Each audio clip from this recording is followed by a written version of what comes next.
dudes rock. But I had an idea. I was sitting with Steven for lunch for a movie, and I think you could do it. But it's called Me Play Joke.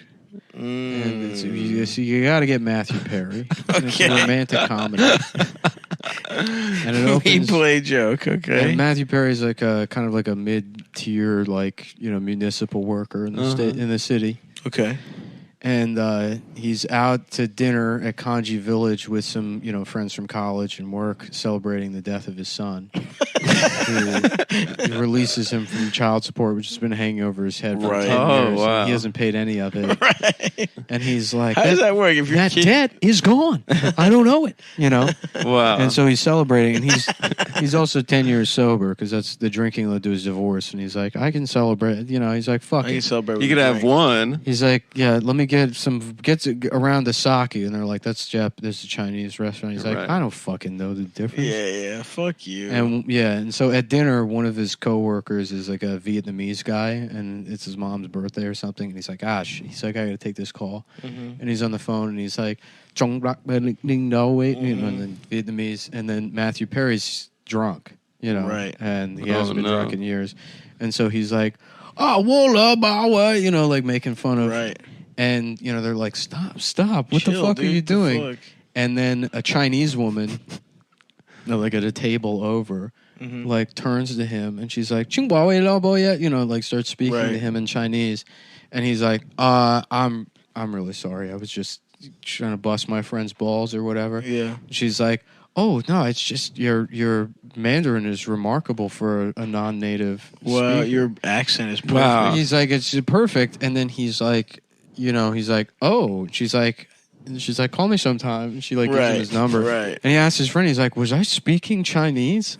The guy's like, I'm Vietnamese. Again, I'm Vietnamese. Yeah. I don't know. I don't know. Sake is Japanese. Yeah. I'm Vietnamese. I'm not sure. I if you're don't. speaking I Chinese. have no idea. And then so he takes a chance, and he calls the lady, and you know, they agree to like meet up, and she's like, so like, yeah, it's incredible that you speak Chinese, and he's like, yeah, and then she says something to him in Chinese, and he doesn't like.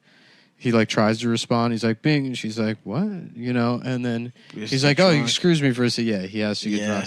So he gets drunk. He goes in the bathroom. He's like, "You can do this," right? You know, and they're at dinner, and he gets trashed in the bathroom off like hand sanitizer. Right, Ian's fighting style. Yeah, and he comes back out and he's like, "Boozing, you know," and she's like enamored, and he's like speaking Chinese. And then so we have this whole like scene where they're kind of like building this romance together, you know.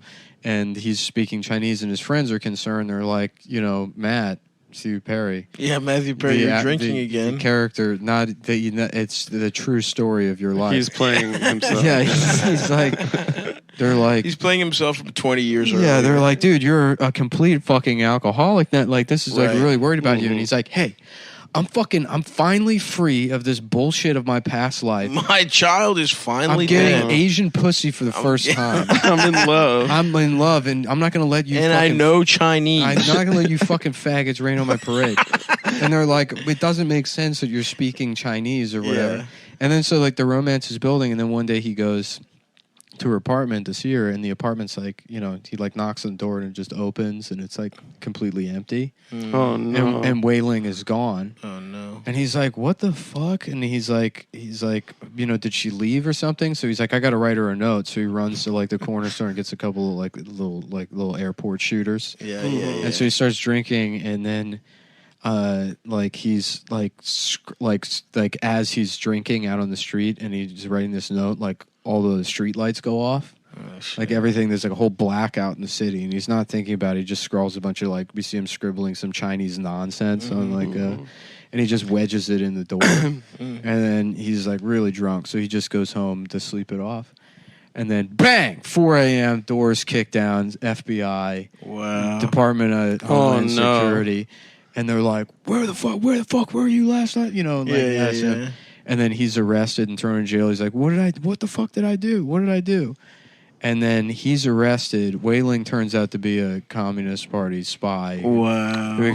Guy was getting him drunk and exploiting. He got his access to his municipal power grid. Right. They destroyed the power grid in New York. So he didn't know Chinese. And on top of that, he finds out that he does, in fact, still owe child support. Wow. The debt doesn't go away because the child dies. Because the child died. So now he... and the ex-wife has already gotten a lien on it, so his money's gone. Right. Oh, my God. Everything's falling apart. And then he's sitting in jail, and... his friends are like, well, we don't know how to help you, dude. Like, we warned you. It's like, we got to look out for ourselves. We can't be talking to you because you're accused of treason, basically. Right. Which you can get the death penalty for and that. he's in his cell, and then an Asian woman comes in dressed, in like a lawyer's suit. And he's like, Wei Ling? And she's like, no, my name's No, I'm a public defender. You're a public defender. I'm Taiwanese. Yeah, I'm a completely different person. And he's like, what's going on? They're like, well, you've been like accused of, she tells him what's up. And he's, and at first she finds him to be like this boorish alcoholic. And then she's like, yeah, I mean, it's pretty stupid and racist to think that, and he's like, and then he's like explaining to her, he's like, I didn't do this. He's like, you have to understand, all I ever wanted my entire life was to get pussy from an Asian girl. Right. And I've been a fucking loser forever. I've been a loser. Been a father. Friends has been off the air for 6 years at this point. Yeah, I'm a fucking all drunk. I've wanted to do. And then, and he's like, yeah, I feel like, so to a certain extent, like, I'm a fraud. I get it. But, and then she tries to relate to him, that her grandfather had to pretend to be Japanese to get around the Chinese Exclusion Act. So, it's like, you do what you got to do. Right. And then he's like, what's the difference? And she's like, mad. And then he's like, because they're all beautiful. And then she's like, wow, I think I'm falling in love. I'm falling in love with this guy. He must be innocent. Right, of course. And then, so the state's like key piece of evidence is the note that they have him leaving on Wei Ling's door, right. Which proves some collusion. Mm-hmm. And because it is like, it sort of looks like Chinese, but it's like, it doesn't make any sense. They can't tell what it says. They can't tell. They think it's code. And so he takes the public defender out to Kanji Village, and where they went the first night, right. And she realizes that they're menu items from Kanji Village that he sort of just. So he sort of can speak Chinese. No, he just remembered a couple of okay. They're just in his subconscious. Okay. And then she proves that it's just the menu from Kanji Village or whatever scrawled on there, and he gets off. And no child support either. And no, he just ignores it. And no, sorry, he doesn't ignore it. What it turns out is that Tina, the public defender, her family is a bunch of Chinese billionaires. So he just lives off her, and he decides to keep drinking. That's awesome. And then we close on, it's a year later, and he's like meeting her. He's like going over to her parents' house and taking off his shoes and just speaking like perfect Mandarin. That's awesome. Drunk. And it's called Me Play Joke. Me Play Joke. Sorry, man. And what's the titular joke? What? That he was doing fake Chinese. Yeah. Wait, Nick, can I ask you a question? What? Is any part of that, if you look inside of your own soul, is that a fantasy for your own life, perhaps? You don't understand, Adam. I'm not a yellow fever guy. Well, I'm just saying, like, But you've been sober for a long time. You haven't had alcohol. It does seem to scratch a lot of itches. You love check a lot of Chinese boxes. culture. Well, in any artist, part of themselves. You're sharing.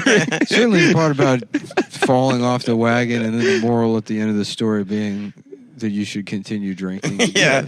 Well, I mean, it's not that much different than the best part of your life is when you live with a Chinese family.